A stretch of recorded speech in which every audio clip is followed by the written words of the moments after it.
Here to stay, here to fight. This slogan was being called during your speech. Now we see and we hear people chanting it on our background.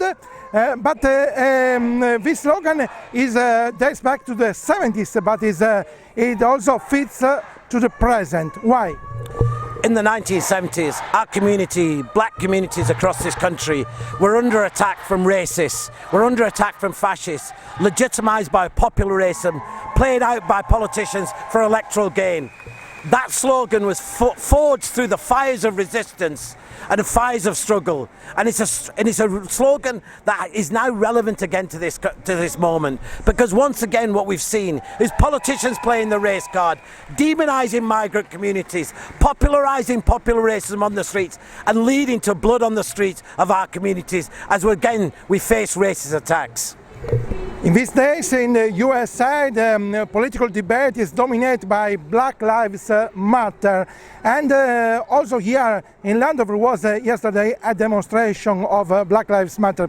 Do you think that something like this could happen also about European and in general all migrants in the UK? This situation, the present situation of Brexit, could unite migrants beyond the traditional divisions?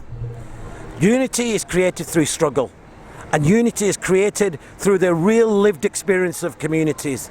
In the 1970s and 80s, the black community, Asian, African, Caribbean, African, came together because of a real lived experience. We're in a moment now where that lived experience of migrants, of refugees, of the black community is forging a new kind of resistance. So black lives does matter, refugee lives do matter, migrant lives do matter, and that has to be the echo of our time.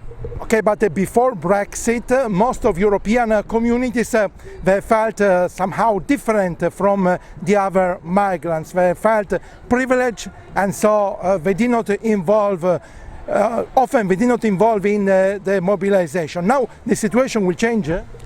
Absolutely. Look, for poor communities, for black communities, the most marginalised people here in Europe and here in Britain, when you're at the bottom of the rung, you're basically struggling to survive, to be able to feed your children, to live in poor houses, to travel hours and hours to do the dirtiest jobs, the service industry jobs. People in that moment sometimes think, that's not my fight, that's not my struggle. But now people are beginning to realise again that we carry our passports on our faces. When people talk about get rid of the Eastern Europeans, they also mean get rid of the Muslims. They also mean get rid of black people. And that's why you've seen the racist attacks that are happening in Britain are not just against Eastern European migrants, they're actually against settled black communities. They're actually against the settled Muslim community. So the racists don't divide us, so our resistance must also be united.